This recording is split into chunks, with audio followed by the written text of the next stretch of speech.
আসসালামু আলাইকুম everyone, welcome to daily diary. আজকের রেসিপি শীতের জনপ্রিয় সিম আলু দিয়ে লাউ শাক।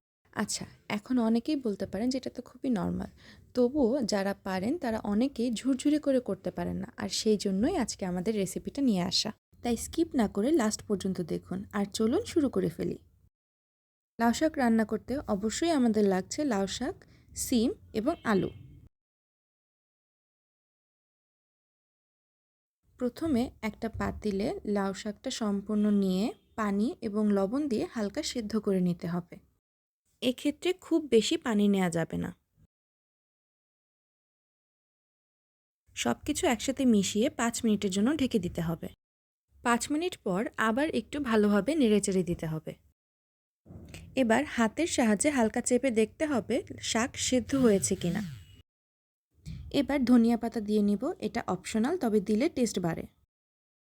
এবার হাফ চা চামচ রসুন কুচি, 1 চা চামচ পেঁয়াজ কুচি এবং কিছু কাঁচামরিচ চিড়ে দিয়ে দিতে হবে। এভাবে করে আমরা সব কিছু একসাথে মিশিয়ে নেব।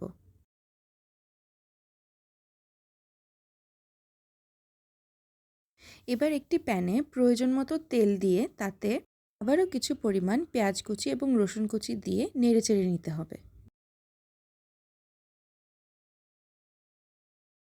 পেঁয়াজের কালার যখন বাদামি হয়ে আসবে তখন তাতে সেদ্ধ করে রাখা শাকটা দিয়ে দিতে হবে। এবার খুব ভালো করে সব কিছু আবারও একসাথে মিশিয়ে নিতে হবে। এই তো তৈরি হয়ে গেল আমাদের লাউ শাক। সব শেষে কিছুটা পরিমাণ ঘি দিয়ে আমাদের রান্না শেষ করব। স্টেপ বাই স্টেপ এগিয়ে গেলে অবশ্যই কিন্তু লাউ শাক এরকম ঝুরঝুরেই হবে। শীতকালে গরম ভাতের সাথে বেস্ট পার্টনার কিন্তু হয় সিম আলু দিয়ে এই লাউ শাক। সবশেষে ভাজা লাল মরিচ দিয়ে পরিবেশন করুন। শীত একদমই শেষের পর্যায়ে, তাই দেরি না করে এখনই তৈরি করে ফেলুন। আশা করছি সবার খুব ভালো লেগেছে। Thanks for watching. আসসালামু আলাইকুম।